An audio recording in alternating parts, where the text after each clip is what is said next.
Olá a todos e sejam muito bem-vindos a mais um vídeo aqui no canal. Eu sou a Catarina e espero que esteja tudo bem aí desse lado. E no vídeo de hoje vamos ter os 10 piores erros que podes fazer numa viagem. Quem nunca marcou uma viagem pensou, vai na fé que corre bem, e depois chega ao sítio e a coisa não corre bem e é um grande flop. Mas claro que antes de passarmos para o vídeo, não se esqueçam de subscrever o canal aqui em baixo, dar like no vídeo se tiverem gostado e claro, seguir-me também pelo Instagram, porque é lá onde eu partilho também conteúdo de viagem, muitas dicas, portanto, bora lá para o vídeo.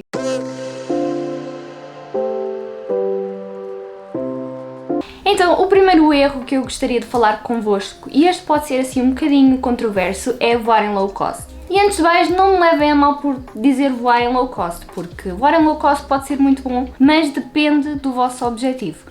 Então, um voo low cost parece muito barato e isso deve-se ao facto de não haver muita coisa incluída. O que na maior parte das vezes acontece para pessoas que não conhecem as companhias aéreas, como a Ryanair, EasyJet. Quando vocês compram o vosso bilhete de avião numa companhia aérea low cost, normalmente a bagagem vocês não têm assim tanta bagagem quanto isso.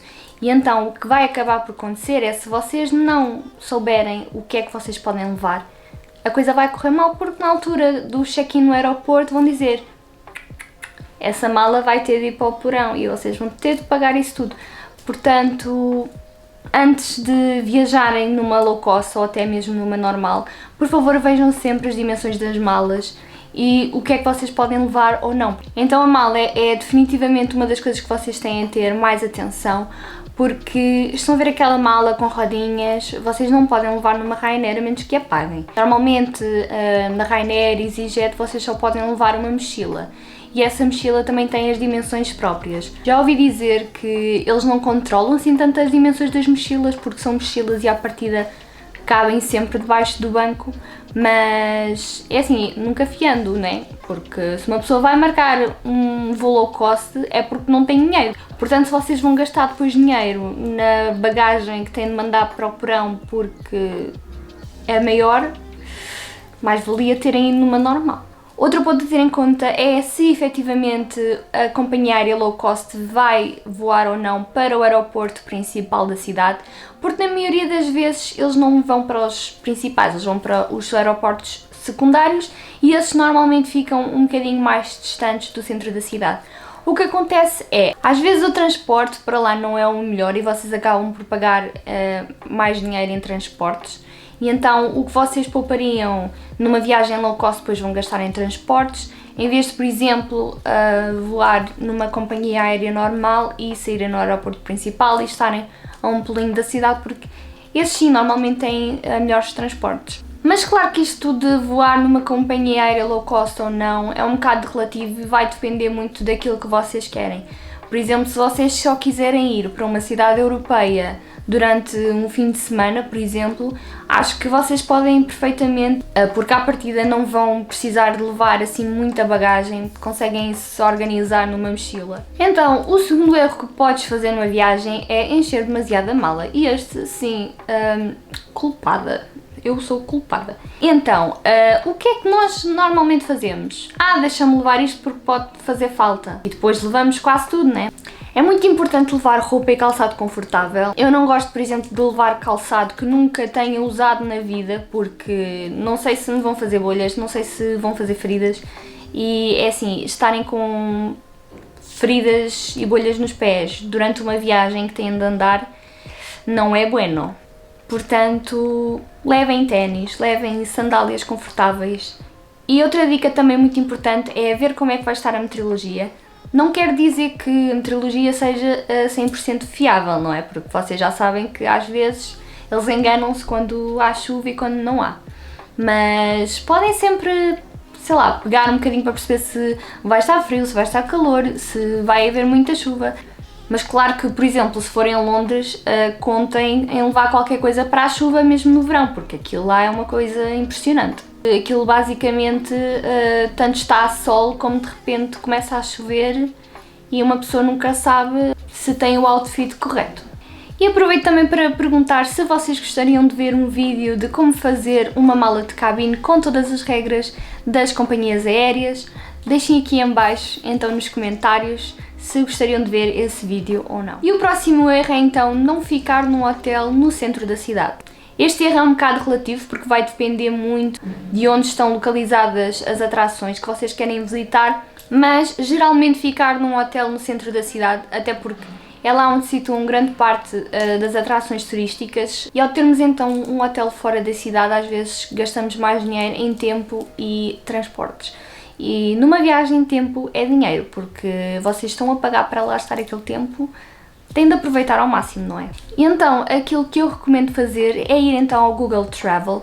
O Google Travel é uma plataforma da Google que vocês conseguem colocar no Google Maps, por assim dizer, todas as atrações que vocês querem visitar e depois vão ter mais ou menos uma ideia de onde ficam as coisas. E depois aí vocês conseguem perceber em que área da cidade vocês devem ter ou não o hotel. E o quarto erro é então não fazer pesquisa suficiente. Há muita gente, mas muita gente mesmo, que simplesmente chega a uma cidade, não sabe o que fazer e depois vão acabar por perder tempo à procura do que fazer. Então, aquilo que eu recomendo é sempre ter uma ideia essencial daquilo que vocês querem ver. Em muitas cidades, especialmente da Europa, vocês já têm aquela ideia subconsciente do que vocês querem fazer, do que vocês querem visitar. Por exemplo, se vocês vão a Paris, querem ver o Louvre ou a Torre Eiffel, mas lá está, há cidades na Europa que, por não estarem assim há tanto tempo no mercado das viagens, não sabemos ao certo o que é que existe para visitar e o que é que vale a pena. Então eu recomendo sempre fazerem uma pesquisa rápida no Google. O Google é o melhor amigo de um viajante. E a partir depois da pesquisa do Google, vocês conseguem perceber o que querem visitar, onde querem comer, que tipo de comida querem comer, para depois facilitar muito no local, porque já não vão estar às aranhas. Mesmo que queiram pesquisar depois alguma coisa que queiram visitar, que não estava nos vossos planos, e que afinal querem trocar uma pela outra, ou que afinal têm mais tempo e querem visitar. O que, na minha opinião, é importante vocês planearem para além do básico do hotel, avião. Então, marcar no mapa o que vocês querem ver, ou pelo menos ter uma ideia, e também saber como funcionam os transportes para... E se há pessoas que tendem a planear a menos, há outras que tendem a planear a mais. E o que acontece geralmente é, tentam marcar tudo e mais alguma coisa, ir a todo o lado e depois acabam por não ter tempo ou acaba a viagem ainda mais cansada do que começou. Aquilo que eu gosto de fazer nas minhas viagens para não perder tempo é planear tudo desde o início da manhã até ao início da tarde, mais ou menos até às 3, 4 horas, e depois deixar o resto livre, porque assim eu consigo aproveitar para visitar alguma coisa que não estava planeado na viagem, que possa ser descoberto lá. Na verdade é dar tempo para, caso queira ter uma visita espontânea a alguma parte da cidade ou até mesmo a alguma atração, poder fazê-lo sem estar a correr contra o tempo. O sexto erro então é esquecer a alimentação e os transportes na altura que estão a planear a viagem. Eu gosto de planear os transportes para saber quanto gasto. O que acontece é, se nós não planearmos as refeições e os transportes, depois na altura em que estamos na cidade não estamos preparados monetariamente para acartar com essas despesas. Então vai parecer tudo muito caro e a vossa experiência também não vai ser a melhor, por assim dizer. Relativamente à alimentação, um site que eu gosto imenso de ver é o quantocustaviajar.com e lá vocês conseguem ver quanto é que custa viajar para uma cidade, conseguem ter os preços médios de refeições e de transportes e assim vocês já conseguem ter uma noção daquilo que vão gastar. E o próximo erro é então reservar ou marcar voos fora de horas. E por voos também pode ser autocarros, não temos necessariamente a apanhar um avião para ir para algum lado. Normalmente, quando nós marcamos os voos que são fora de horas, eles são mais baratos por serem mesmo fora de horas, ou seja, vocês vão, por exemplo, durante a noite, chegam lá de noite e depois vocês têm de marcar hotel para essa noite e vocês vão acabar por não aproveitar tanto a noite que vocês estão a pagar no hotel. Portanto, aquilo que eu recomendo fazer é então irem cedo e voltarem tarde, porque assim vocês, por exemplo, conseguem aproveitar um fim de semana, mesmo indo no sábado de manhã e voltando no domingo à noite, conseguem aproveitar 2 dias pelo preço de uma noite, em vez de irem na sexta-feira à noite só para ficar lá a dormir de sexta para sábado. Se durante a viagem o problema for as malas e não terem sítio para as pôr, atualmente existe em muitas cidades aqueles storage lockers e vocês conseguem deixar lá a vossa mala E em Portugal, por exemplo, vocês também têm nas estações de comboios esses cacifes onde vocês conseguem deixar a mala e vocês aí pagam por hora ou então por dia. O oitavo erro que eu gostaria então de partilhar convosco é então não verificar o roaming. Para quem não sabe, o roaming é então o uso das telecomunicações do país para o qual vocês vão viajar. Por exemplo, se eu for à Espanha, eu não vou estar a utilizar a Mel ou a NOS, eu vou estar a utilizar uma empresa de telecomunicações espanhola e esse serviço acaba por ser pago. No entanto, como nós vivemos na Europa e para toda a Europa, esse serviço é totalmente gratuito. E isto serve então para facilitar o trânsito de pessoas na Europa. Mas isto não se aplica a toda a parte do mundo, na verdade isto só se aplica na Europa.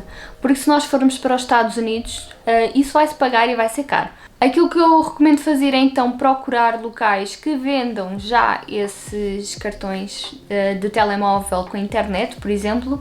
Existem atualmente também opções de cartões SIM totalmente digitais. Outra coisa, atenção aos cartões que vocês compram no aeroporto, porque eles conseguem ser bastante caros e se calhar não compensa. Vocês vão acabar por gastar muito dinheiro a comprar o cartão no aeroporto, quando se calhar ficava muito mais barato numa loja mesmo própria da telecomunicação. Claro que vocês também têm de ver se compensa ou não comprar o cartão, porque em muitas cidades há Wi-Fi gratuito por todo lado, seja em cafés, restaurantes ou até mesmo na própria cidade em si. Algumas cidades da Europa já têm isso. O penúltimo erro é então não ir sem fundo de emergência. Então, para além de termos de calcular no orçamento todos os gastos em termos de voo, alojamento, alimentação, transporte, eu gosto também de deixar assim uma bolsa de emergência. Esta bolsa não é para ser usada em compras, mas sim caso alguma coisa não corra bem. Por exemplo, vocês podem perder o voo e precisar de comprar outro à última da hora. Vocês podem não gostar do hotel, o hotel pode ser um grande fiasco e vocês precisarem de mudar. O voo pode até ser cancelado, bem que caso o voo seja cancelado ou haja overbooking, vocês estão sempre salvaguardados pelos direitos do viajante. Eu vou deixar aqui em baixo um link na descrição para vocês conseguirem ler esse artigo. O que acontece grande parte das vezes é que esse reembolso não é imediato. Então vocês vão ter de investir dinheiro para depois ter dinheiro de retorno. E o último erro é então, se calhar o mais clichê de todos, mas é não respeitar o povo local. E isto aplica-se para toda a parte do mundo, inclusive dentro do nosso próprio país. Nós, quando estamos a viajar, temos de nos sujeitar à cultura e aos costumes locais. É extremamente importante respeitar a cultura, respeitar a religião, por exemplo, ouvir também os locais. Porque se eles dizem não faças isso, se calhar o melhor é nós não fazermos. Porque pode ser uma falta de respeito nesse país. Porque isso pode gerar mal-entendidos e depois as pessoas podem pensar que todos os portugueses são assim só porque vocês são, da mesma forma como vocês depois acabam por ter julgamento também de outras nacionalidades. E este foi o vídeo, espero muito que tenham gostado. Deixem aqui também nos comentários qual foi o erro que já cometeste, porque eu acredito que já toda a gente cometeu algum destes. Se por acaso tens algum erro que eu não mencionei, deixa também nos comentários, porque assim vai alertar outros viajantes e vamos essencialmente ajudar uns aos outros também para não cometermos os mesmos erros desnecessários. Não se esqueçam então de subscrever o canal aqui em baixo, dar like no vídeo se tiverem gostado e seguir-me também pelo Instagram. Vemo-nos no próximo vídeo. Tchau! About to leave, already packing, come with me. I'm not really asking, we'll get away.